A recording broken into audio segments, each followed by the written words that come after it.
Alright, so we're going to go ahead and move right on here to comic reading. And I'm going to put up this image here. Because I actually do love this marching image. Though it also reminds me a lot of Final Fantasy Tactics, which somebody actually did throw the joke out there. And yeah, that was hilarious. I love that. It was a funny joke. And then, of course, I've got Sync to keep all set up. Wait, sorry. Which joke are we talking about again? Just in the marching that they did for the Gabby episode, when they were just about to do the singing, to the whole song thing in that episode. Right. Yeah. Yeah. It actually it just reminds me a hell of a lot of Final Fantasy Tactics when all of the when you're starting a battle on a map, all the characters just start walking in place. So yeah. So it's just that whenever everybody mentions tactics, the first thing I think of is how funny it was that you used items by basically throwing them at people. Yeah, I know, that was also pretty fun too. So it's like you use a potion, you basically throw a glass beaker right at somebody's head. Here's a potion! Ow! Sorry, you're supposed to catch that. There's actually there was a comic that came out a long time, or an image really a long time ago, where that was going on, and the person just goes, "Oh my god, the pain is going away." Ow! Hey, I feel better. Okay, so give me one quick moment here. I thought I had this, and let's see. How do I? There's got to be a way to. Let's see. Here we go. By the way, I'm noticing one weird thing with Pixel right now. Okay, what's that? Every time it loads, it gives me a little circle right in the middle, and it's loading a lot. We may need to fine tune it. I'm not gonna lie. I might have to fine tune it. I'm gonna have to probably fine tune it. More than likely. Yeah. I mean, I do like the fact that it allows you to change between Flash and HTML5. Oh yeah, that is nice. And 2 different versions of HTML5 too. That is really nice there. Yeah. Okay, so let's see here. Alright, so let's go ahead and get into this. Of course, it is Pinkie Pie and Applejack, written and lettered by Alex DeCampi, art by Carla Speed McNeil, and colored by Jen Manley Lee and Bill Mudron. So basically, this is the exact same that they do with manga, just with comics. Of course, this also contains Princess Celestia and Spike, the Kingdom Crusaders in Discord, and Twilight Sparkle and Shining Armor. But we don't care about those. We're going to Pinkie Pie and Applejack. Of course, I have to admit, I thought that when I saw the initial image here, I thought that this was just going to be a big bake-off between the two. And I kind of wanted that. Iron Chef. Yeah, I was thinking Iron Chef. It would have been beautiful. It was kind of an Iron Chef deal, but it didn't happen. And of course, Crazy Matt Captain has joined us for the comic commentary. Hi, Hey, Crazy. Captain! I mostly joined when I heard something about cider. We didn't And even the see. horrors that we had to do when we first watched it way back when. Yay, And CMC's Cole here. now is trying to find a toast in that scene in a cutie mark. Yep. Anyway, CMC's here with his Links of Doom. Many links of doom. Alright. Okay, so starting off with, the comic begins with, of course, Pinkie Pie causing a ruckus once again. The Cake's crying out, "What are you doing?" And, of course, Pinkie Pie has decided that she wanted to memorize all the recipes of Sugar Cube Corner in order to destroy the Equestria Super Chef competition. Though, why in the world she wanted to memorize every single dessert concoction they have for a chef competition is beyond me, because wouldn't there be more to it than just baking goods? Not for Pinkie could- Pie. Depends. Not for Pinkie Depends Pie. if Recipes in the cookbook. also it depends. It could be a pastry chef competition. Ah, touche. Okay, you got me there. So, yes, she has began a total dessert domination. and is going to make it the greatest day ever while eating everything that she had made to practice for the competition. But now she's realizing that she basically memorized the book, and being Pinkie Pie, she has no clue how she's going to be able to get through a maze when she has literally crammed for a test. It's almost like forgetting. Outside of a panel. Well, let's make the joke here that basically it's like the same as cramming for high school and then forgetting how to get to school. No, cramming for college finals. And then forgetting how to get to the final rooms. Yeah. Ooh, I love it. Yes, there we go. We'll go with that. Did something happen to Ustream? No, we're still good. Okay, it's just somebody freaking out. But yes, the comics do make a little joke about the fact that she tends to break the fourth wall, and as she leaves the entire giant mess of confectionery goods over at Sugar Cube Corner, she literally sneaks her way out of the comic. And over to the hedge garden, where we could see many ponies in the background wrestling with lots of different baking goods. And Applejack making an appearance with a pie looking for the backstage entrance. Apparently, she's trying to find the backstage entrance to deliver a pie because Granny Smith said that's where a pie is supposed to be delivered. Though, basically, Granny Smith writes about as well as a doctor with severe shakes. Insert joke here regarding Applejack, backdoors, and bronies. Da-da-da-da-da-da. So, as Applejack is sitting there trying to figure out what in the world is going on, she notices Pinkie Pie is walking rather peculiarly like the sky is about to fall. Again. And of course, she does not. She decides that she still needs to deliver a pie, and Pinkie Pie is just trying to apparently keep recipes from literally falling out of her brain. I don't think she's gonna have much. Given Pinkie, I would not put it past her brain. No. Given Pinkie, I wouldn't put anything past anything. No. Of course, Applejack gets smacked upside by not paying attention, and somehow this launches a pie clear into the sky. You can almost hear the cries of Stormwind screaming, "My pie!" I was gonna say it could go. Yeah, I was just gonna go with the reading rainbow joke and say it could go twice as high. Okay, so we got a reading rainbow joke, we got a Soren joke. Now let's go ahead and throw an Avatar joke in here. As you see the pie flying, you can also hear the screams of a war-torn man as his cabbages are destroyed. Okay, it's a stretch of a joke, I admit it. Next panel. My cabbage pies? My cabbage pies! It's my tent, my beautiful tent. Okay, I'm gonna actually change up the chat room here a little bit. The chat room text is really small, and I don't think people can actually read it here if they were watching an archive. Well, unless I had it in full screen, even then I think they'd have a bit of a stretch. I have it in almost full screen, and yeah, kind of hard to read the chat. You need to go down a little more. Circuit, hold control. Oh, I can zoom the sucker. What the hell? That's what CC does. CC, I thank you. You have. Thank you, Cece. We love you. At least I could say you have saved it, but instead it just looks really messy now. So I don't know what I've done here. I've made a horrible monster of a chat window here.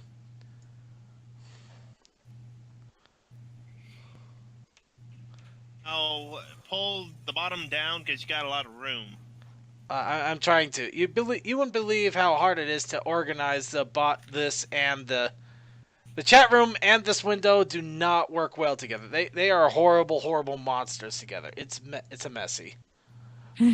No, It's a messy. The answer they're talking is to about light everything on fire. I already did that, and it made a giant fireball. And was it awesome? Was. Okay, I think I got it. All right, so I can't get all the black space, but I've literally have this thing stretched all the way from bottom to top of the window, and of course there You is can actually read it now. of course CC is now immediately saying it's easy to do it in OBS. Okay, as we all know, there is a bit of a feud between me and CC regarding OBS and XSplit. I'm only using XSplit right now because I got a bunch of gift licenses and I am basically using it for free. As soon as they expire, I will be moving to OBS because I don't want to pay for XSplit anymore. I think it's okay. I just don't find it worth it. I love you, So Wait, are you CC. paying- I, wait, song worth Wait, it right wait, now. are you paying for XSplit wait, are you looking at XSplit for like month to month or whatever? oh hell no, no. Because that's the whole thing is like I literally paid one time and I have a lifetime license. Oh no, I didn't do that. No, I do a yearly thing whenever they do their Christmas thing, or I did, but the Humble Bundle they had a bunch of XSplit licenses for they basically had 6 months licenses for free for a Humble Bundle, so I had a bunch of people give me theirs. Man, how is it I was the only one that basically paid like $50 and I literally have like 99 months of XSplit. You probably got in there before they started really messing with people and how much they charge for it. Possibly, but Anyway, sorry, we're getting off track here. Actually, if it makes you feel better, CC, apparently this thing is expiring on January 11th of next year, so I only have a couple months left with it. Huh. Meh. Well, good to know. Moving on. So yeah, now that we've gotten everything off track here, so Applejack immediately starts running to try to catch the pie, and I gotta admit, this is some of the weirdest animation I've seen on Applejack. And I'm just gonna say it. Does that leg right there look way wrong? Right there on the bottom. Yeah, okay. the perspective's all off. The back leg's straight, while the other leg is shorter and more distorted. If they were about the same length and a little bit distorted, it wouldn't be too bad. well, really what it is that the problem is that the way they drew the back leg makes it look like she's trying to stick that back leg like almost like straight across her own ass. Yeah, it just does not look right. The perceptions are way off. Yeah, really, all they really needed to do was maybe just do a short little leg on the backside just to make it look like that leg was, kind of going the same direction. Yeah. But we'll give him a little bit of credit. I don't recall seeing this person's art style in the comics before, so it may have been one of their first attempts. And after putting my foot in my mouth with the Fluttershy Micro, I'm leaving judgment out of this a little bit. So Applejack goes chasing after her pie. She runs through an entrance, somehow robing herself like she was a Greek god of baking as she manages to catch the apple pie. Perfectly, I might add. And take down an entire tent in the process. Oh wait, you're not Lyra. You have a different cutie mark. Yes. So apparently, covered in a tent shroud and pieces of fruit, with probably destroying somebody's livelihood. It looks like Applejack is suddenly spotted by somebody with a microphone, saying that she's right there, and she immediately starts to escort Applejack into the backstage to the stage door, and give Applejack the number 5. Applejack suddenly feels so much more alive. Stupid joke aside. I did not appreciate that joke circuit.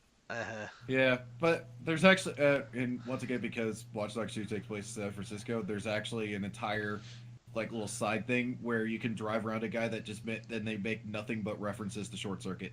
That is awesome. Alright, so, Applejack admits that she's having some trouble, and she apparently is number 5. We see that, Countdown begins in 5, 4 with Pinkie Pie losing her mind and immediately faith in the artist is restored. Seriously, look at Pinkie Pie right there. I can't imagine her any more convoluted at that point. 3 with a panel of judges. 2 with, it looks like a Fluttershy with a unicorn horn. I'm pretty sure you can see Twilight there. I think there's the Apple Bloom right there and Skidaloo. Okay, yeah, Circuit. Bottom left spot. Oh, it's Rarity! Bottom It's middle is Rarity. Fluttershy. No, Yeah, no, it's Rarity's Rarity. right there in the middle. Okay, Twilight, Rainbow Dash. Epi. I think Apple Bloom is there on the left. Yeah, that's Yeah, Apple that- Bloom, that and is definitely Skidaloo Apple at the Bloom. top right. Epi on top. Yeah, I'm just gonna say the Rarity though, it does kind of look a little Fluttershy-ish. Just the way they have her mane right there. No, Ju- Fluttershy's on the bottom. Yeah. It's And just then, because you can't of see course, all you've of her got hair. Rainbow Yeah, Dash. I can't see all of it, so that's probably it. We'll just blame that. And immediately we go to the announcer, who says, "It's time, ladies and gentlemen, put your hooves together for the 9th annual Equestria Summer Chef contestants. This year's theme is desserts." And that explains why Pinkie Pie memorized the entire Sugar Cube Corner recipe. And I owe Suki $5. Why does this pony have a Q mark as a ham? Because he is a 'Cause ham. he's a ham. How would anyone know what a ham is unless they actually do eat meat? And that's why they have pigs. Oh, actually, there you go. He's gotten into some suspicious parts there. Why does a pony have a ham cutie mark? He must be the pig eater. Anyway, this year's theme is desserts. Here he comes. All right, and 3 rounds to decide which pony trots off with 50,000 bit prize. The pie's the limit. And somebody immediately smacks him for that one. Or we all I wish. think that's the title of this story. I know it's the title of the story, but still, that's a horrible pun. Yeah. So Applejack is being raced in the backstage to try to get somebody to sign for the pie. The person apparently in charge of the whole thing in the background is just telling her to go to table 5 and wait, and obviously she'll be with her. Probably gets forgotten, let's face it. And of course we do see backstage is having issues. And of course we are introduced to the other contestants, starting off with the first we're started off with the wow. Okay, so yeah, they're showing off how they're gonna show their. Let's try this one more time. They first announced how they are going to be showing the competition with introducing the Jumbo Don. Whose friends just call him Don. Oh look, it's a shining armory color. Yeah. But of course the whole thing is a joke on the Jumbotron. Mm-hmm. Yeah. Okay, so we move on to the contestants. From Manhattan, it's Summer Vanderhoof, who apparently is the pony that makes expensive cuisine. Then we have Blade Sparks, which is our cooking, Guy Fieri or Cooking Channel knockoff, whichever you want to call it. And okay, one, you know he's extreme because he's got 2 X's in his name. Oh yeah. Us. And also, I don't know if this was intentional, but it's kind of unfortunate how they drew those flames. Yeah. No, it's not unfortunate. Let's just say he got fired up in a whole different way.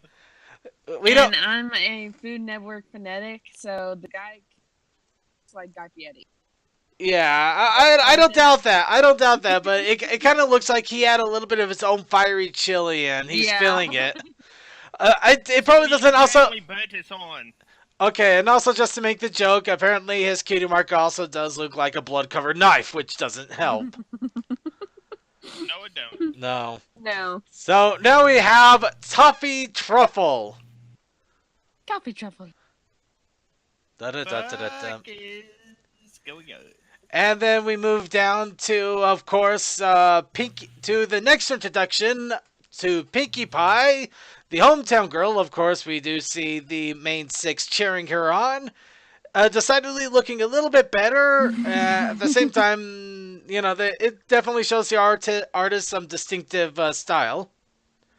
And Pinkie Pie freaking out even more. Seriously, I never thought I could see her freak out like that. It's kind of funny. It's incredibly funny, actually. I'm gonna put. And Applejack is introduced as, at last, from the distant Galopvania, the mysterious food performance artist, Marine Sandwich. Everyone in Ponyville or from Ponyville goes, the fuck? Dude, Wow. what now? Well, there are a few question mark things there, but Applejack's like, wait, I'm Applejack and I'm delivering a pie. And of course, he's trying to get their attention. They're obviously not paying attention. And of course, announcing how the judges are going to evaluate the dishes brought to them. And we see the actual Marine Sandwich who,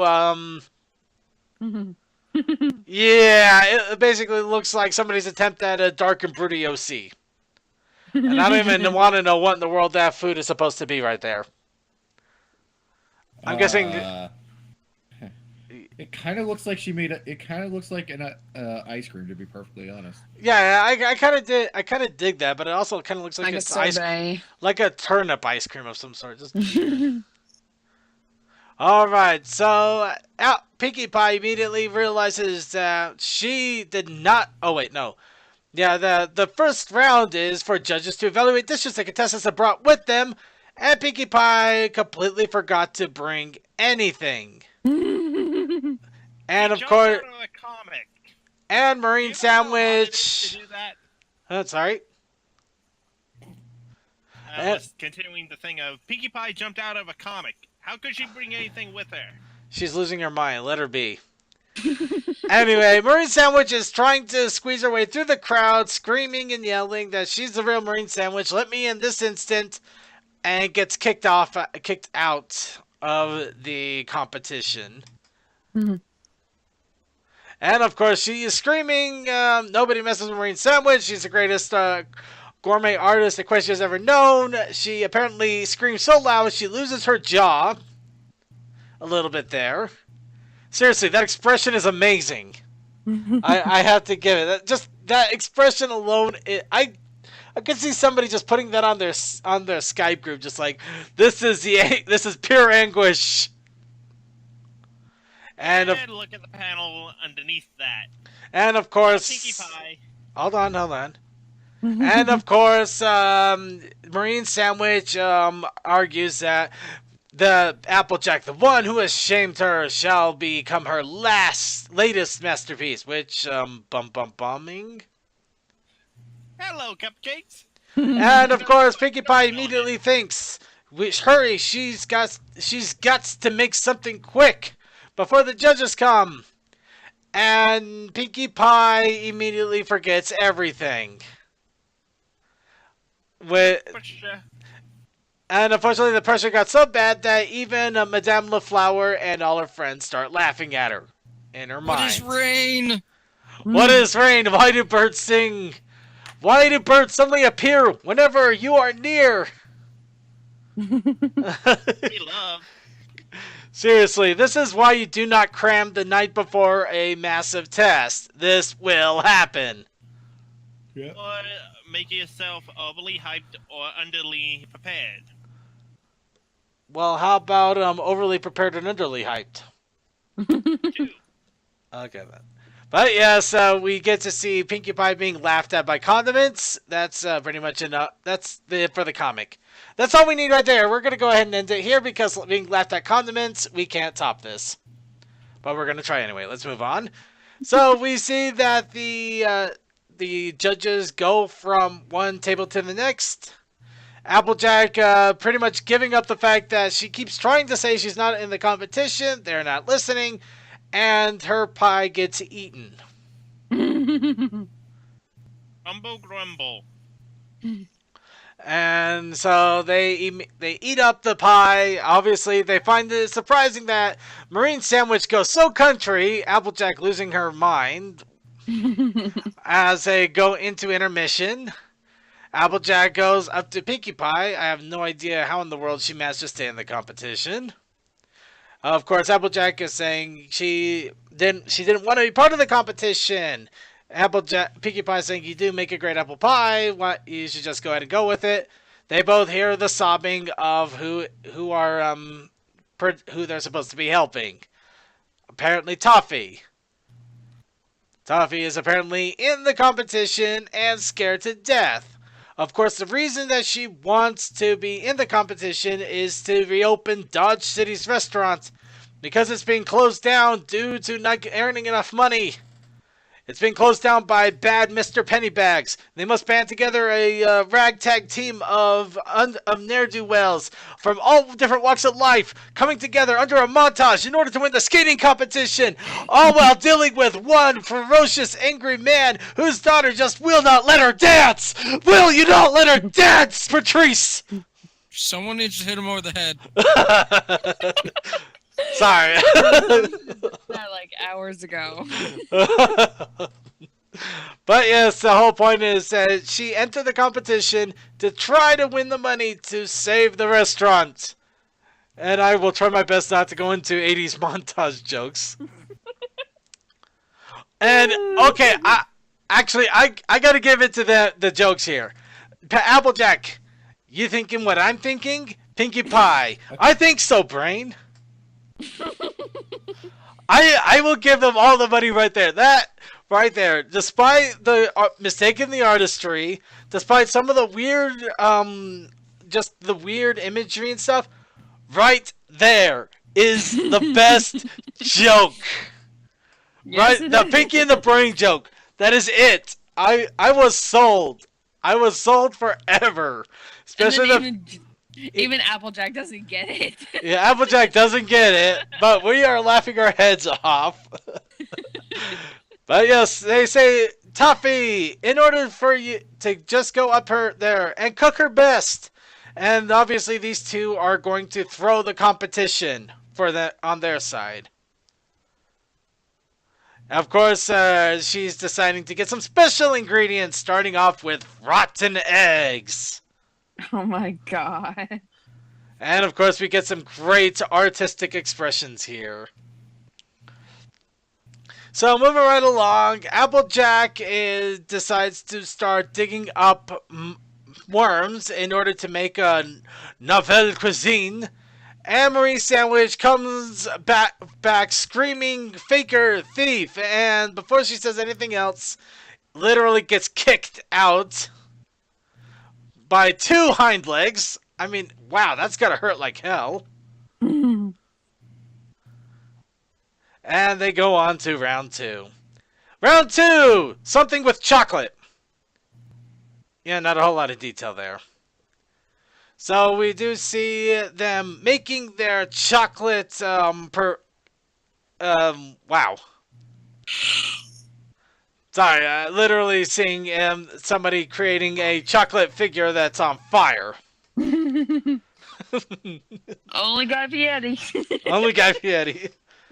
So we see images of the judges as the competitors are making their things. Applejack, of course, looking as silly as ever. And Pinkie Pie is, I think she's dipping spoiled pickles in chocolate. And everybody else is, of course, making their own things. And probably one of the most uninterested judges is just sitting there licking her hoof. Alright. Num num. And Applejack introduces her treat, Rocky Road, as it's made out of rocks and dirt from the road. And worms for extra protein. And, of course, it causes one of the judges to exclaim, "Oh my!" And immediately the most posh and expensive person uses the most exclusive single estate chocolate and tiny real gems. So she made a literal tiny chocolate castle. And Pinkie Pie made chocolate dip pickles stuffed with blue cheese wrapped in garbage surprise. Not Ew. even trying to hide that. And so the Griffin eats it anyway. I will give him credit for at least trying. So, and of course we do have the the buffalo judge coming up, trying asking Vermouth to try the wonderful dish that was being made by Toffee. Of course, we do see one of the judges, unfortunately, has her main catch on fire from Blade's Chocolate Flame Boom. Wow. Yeah, the expression says it all. Mm-hmm. Fire tasty? And immediately the Griffin screams out, a dazzling deconstruction of the desert genre, pushing the frontiers of hot gastronomy in bold new direction. Vermouth Rowe has spoken. And of course, one of the judges is running around on fire. Still. And of course, the buffalo is loving the parfait. And apparently, somehow, Pinkie Pie won round 2 with chocolate covered pickles and garbage. Even she doesn't believe it. And even she's wondering, how in the world do you lose something when you did this to lose? Of course, Toffee comes up and says she wants to try to beat them fair and square, so please don't try to lose. Just do your best, because she would feel terrible if she ended up winning because of a bunch of sympathy. Which I can appreciate that, of course, you know. Yeah, but they understand the position. Of course, you know, they wouldn't exactly like it either if everything that they loved and enjoyed was just appreciated because somebody felt pity for them and not because they genuinely enjoyed it. And of course, they agreed to go ahead and give it their all after they almost decide to try to poison everybody. And round 3, make your favorite recipe. Wow. And immediately one of the contestants has a mental breakdown. Because everything she makes is to try to appease somebody else. And she has no idea what she likes. So we are literally seeing a crisis of personality in the middle of a competition. Okay, she puts me in the mind of Fluttershy whenever something's stressing her out. I'm sorry, that's just how she puts me in mind of. Oh, I don't exactly doubt that. But yeah, basically she starts spouting off name after name. Upper crust likes this, Sapphire Swords loves this, Filthy Rich likes this, Fancy Pants, Princess Mio Mare Cadenza. Wow. And also Photo Finish of Sauerkraut. And of course, yeah, she's lost there forever. And of course, Guy Fiero brings up Blade's giant flame boom. And how is this different from his previous dish? Because it has more fire. I can't argue with that. Applejack brings out her favorite, which is literally an apple, washed in cold water. They came from a tree on her farm that they pruned, fed, harvested, and did everything possible to make it the best apple possible. Which immediately causes the judges to cry out, boring. Granted, I will give them a little bit of credit there. It is a cooking competition, and she literally brought out raw produce. But you gotta admit, they said your favorite dish. Who says that an apple cannot be your dish? I don't know. That one I would leave up to some rulings a little bit. Hey, I would be happy with an apple. I don't care. And, of course, they ask Pinkie Pie, what does she have? And she's going to show him, but first she says, I want a surprise. Let's see. So she says that she wants him to say, I want a surprise. And the Griffin, I crave surprises above all things. Alas, it's my curse never to receive them. With her eyes rolling. And Pinkie Pie immediately throws a custard pie at her face. I have to admit, that would be one hell of a surprise. Yeah. You had to say you want a surprise? Okay, I want a surprise. Surprise! And of course, she loves custard pies because you can throw them in the face, eat them wherever, and just you can do everything from attacking people to eating them, and both. And of course, Griffin runs away. One of the judges doesn't want to get hit by a pie, And and the other one just eats everything that's hidden her way. yeah, the buffalo is really enjoying the custard pie anyway. And of course, they immediately go up to Toffee, which are saying, "Please tell me you've cooked a normal, edible dessert that won't burn us, be thrown at us, or inconvenience them." And of course, she brings out Douce de Leche in sugar cookie cups. Dolce de leche. Deutsche de Leche. She brings out sugar cookies. Damn it. And of course, Dolce de leche. Isn't that just caramel? yeah, pretty much.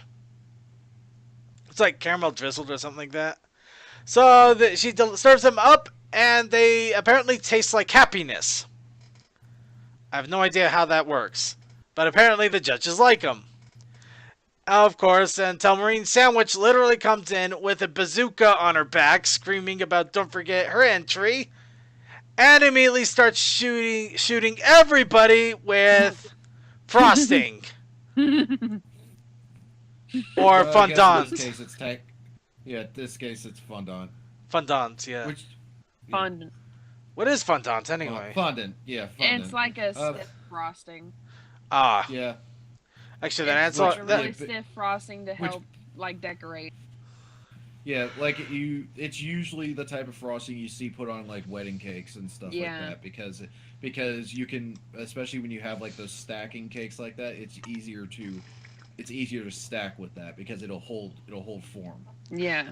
oh, well, that answers a lot of questions because she starts spraying everybody with it, and I mean everybody. Fondant. So yeah, we immediately see Rainbow Dash, Twilight Sparkle, Lily, and a bunch of other ponies start to get sprayed with it. And of course, Dawn is the announcer tells Dawn to keep rolling, thinking of the ratings, and immediately gets fondant. Frosted. We'll just say frosted.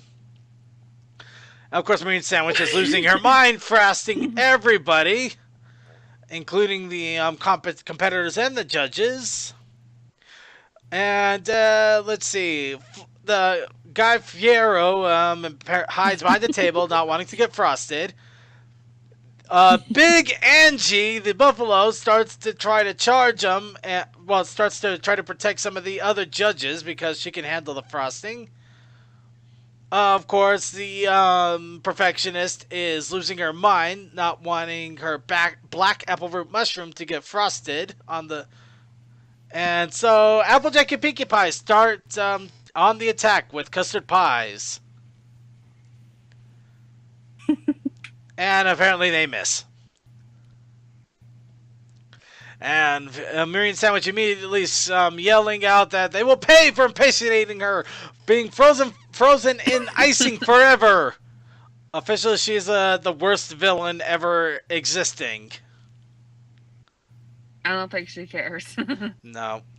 She wants to take revenge for someone taking her spot in the show. Yeah, but that's got to be a hell of a way to do it. So Pinkie Pie keeps trying to launch cream pies and is running out of them. Applejack doing what she can to launch them and gets frosted. And now Pinkie Pie freaking out that what are they gonna do? And all Toffee has is a bunch of caramel. If only they had a portable party cannon. How very convenient. So Pinkie Pie immediately brings out the Z&R Mark IV party cannon, table size, to be for their firing convenience. Of course, they realize they only have one shot at this, so they immediately start loading it up, asking for a little fire from the Flame Maniac, and immediately launch the caramel. I'm just going to say caramel. Well, that's what they're calling it now. Yeah. Launching the caramel into the machine, Marine Sandwich thinking that they missed. Of course, we weren't aiming for you, we were aiming for your giant cannon of destruction. And now we get the ooey gooey caramel kablooey.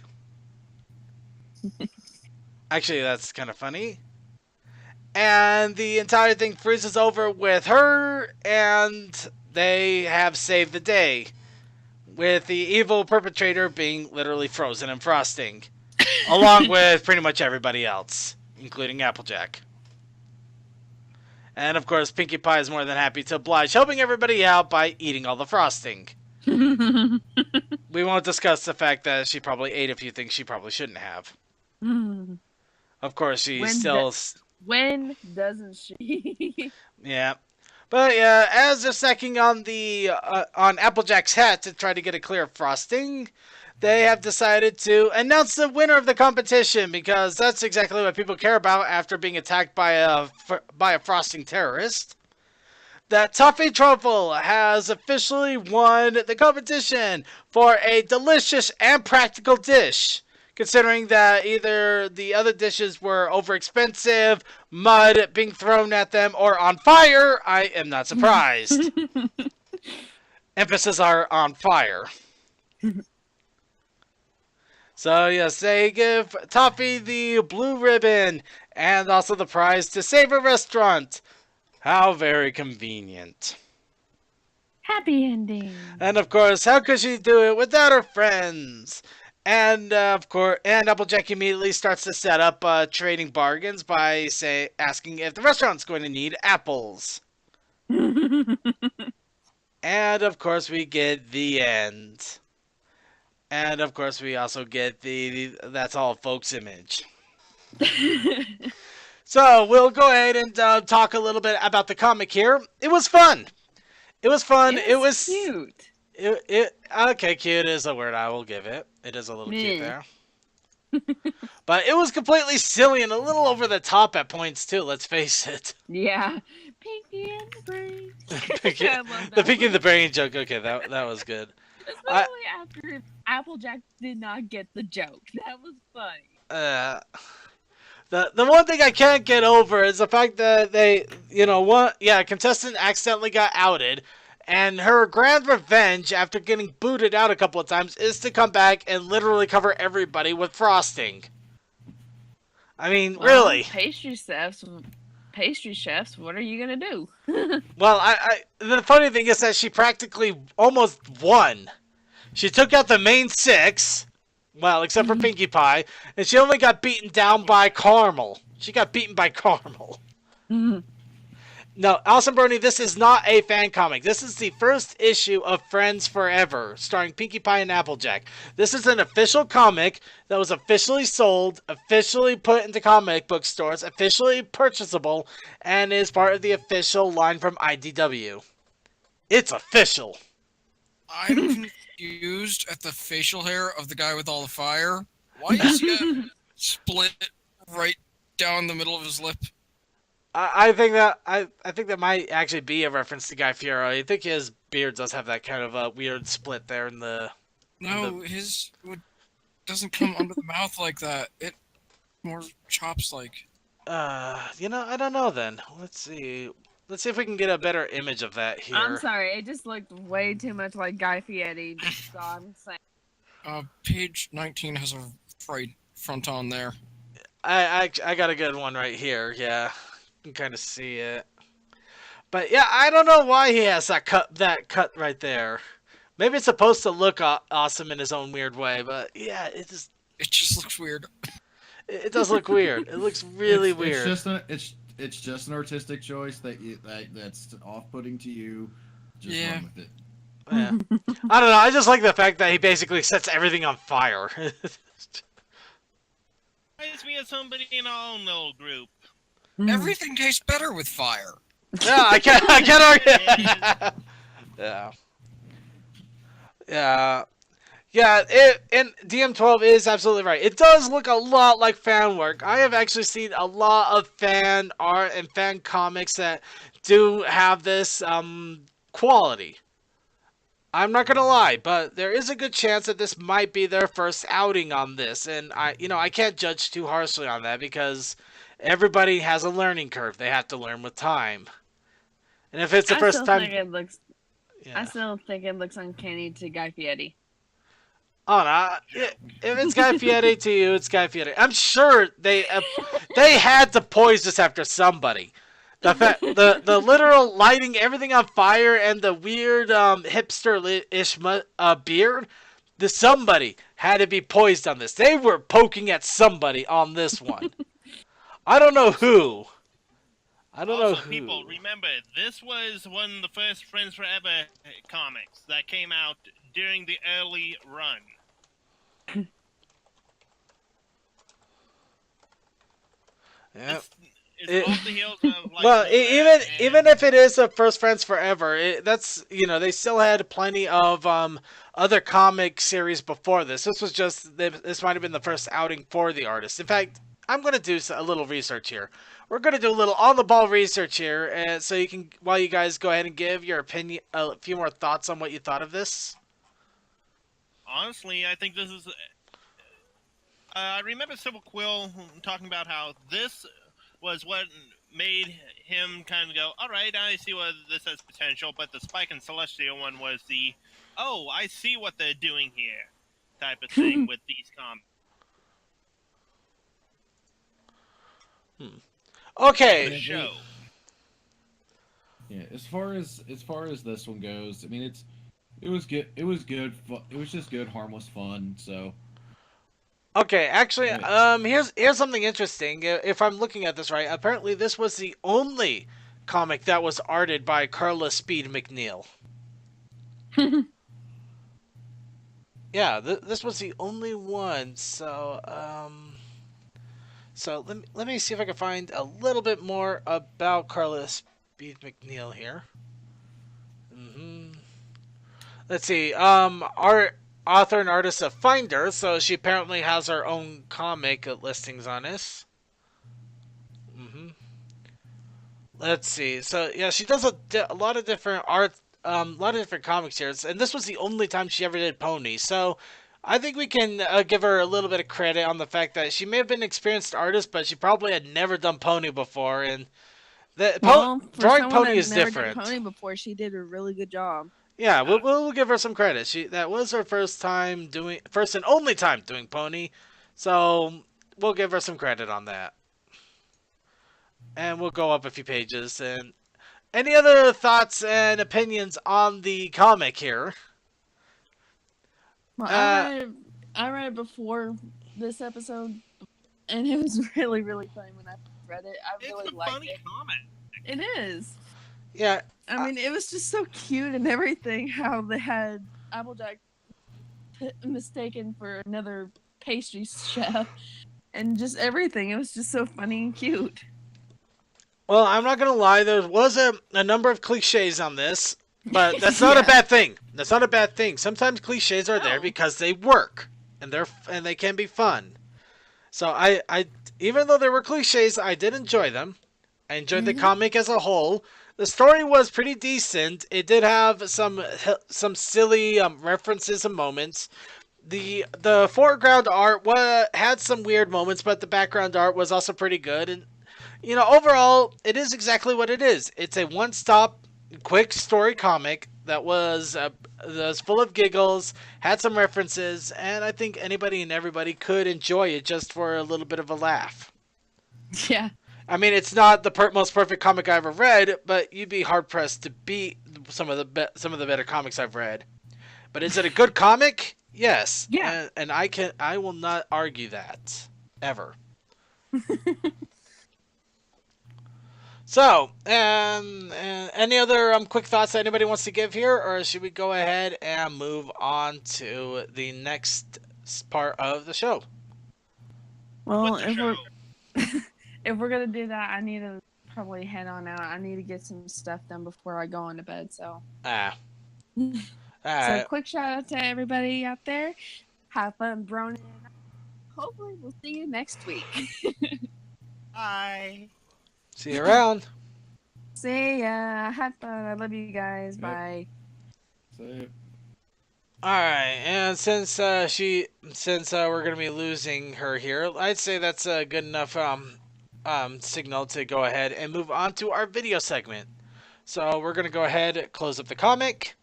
If you did enjoy it though, please be sure to buy it. You can buy it in a single, you can buy it in compilation, you can buy it in micro. There are many different ways of getting the comic, but please go out and buy it. Support the artists, support the comic industry, support these people. I mean, they're not EA. No, I'm kidding. You know. EA is still voted one of the worst companies in the world, right? I'm just gonna leave that one alone.